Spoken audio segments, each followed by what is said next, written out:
আসসালামু আলাইকুম ভিউয়ার্স। আমি এই মুহূর্তে গরিবের মিনি কক্সবাজারে এসেছি, যেটা সুনামগঞ্জের শান্তিগঞ্জ উপজেলার আসামমুড়ার 500 ফিট, যেটা অনেকেই মিনি কক্সবাজার নামে চেনেন। আজ আমি এখানেই এসেছি। আসার সুবিধার কথা যদি বলি, তাহলে খুব সহজে আপনি পৌঁছাতে পারবেন। পাতারিয়া বাজারের সুরমা উচ্চ বিদ্যালয় ও কলেজ গেটের সামন থেকেই অটোরিক্সা পাওয়া যায়। সেখান থেকে সুরমা ব্রিজ হয়ে সোজা চলে আসতে পারবেন মনোরম জায়গাটিতে।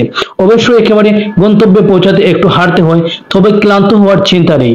রাস্তা জুড়ে রয়েছে হাজার পাথরের বিশ্রামের জায়গা, গাছপালা আর খোলামেলা পরিবেশ আপনাকে প্রশান্তি দেবে। চারিদিকে হাওরের অপূর্ব দৃশ্য, প্রকৃতির কূলে এ যেন এক নতুন স্বর্গ। তবে আনন্দের পাশাপাশি একটু কষ্টের কথাও বলতে হয়। এই অসাধারণ জায়গায় যাতায়াতের প্রধান রাস্তাটি এখন খুবই খারাপ অবস্থায় আছে। হাওরের মাঝখান দিয়ে যাওয়া এই রাস্তা বন্যার পানিতে স্রোতে প্রায় ভেঙে গেছে। চলাচল করা এখন খুবই ঝুঁকিপূর্ণ। দৈনিক হাজারো মানুষ এই রাস্তা দিয়ে যাতায়াত করেন, তাই আমরা মনে করি এই রাস্তাটি খুবই দ্রুত সংস্কার করা প্রয়োজন। এটা এখন সবচেয়ে জরুরি।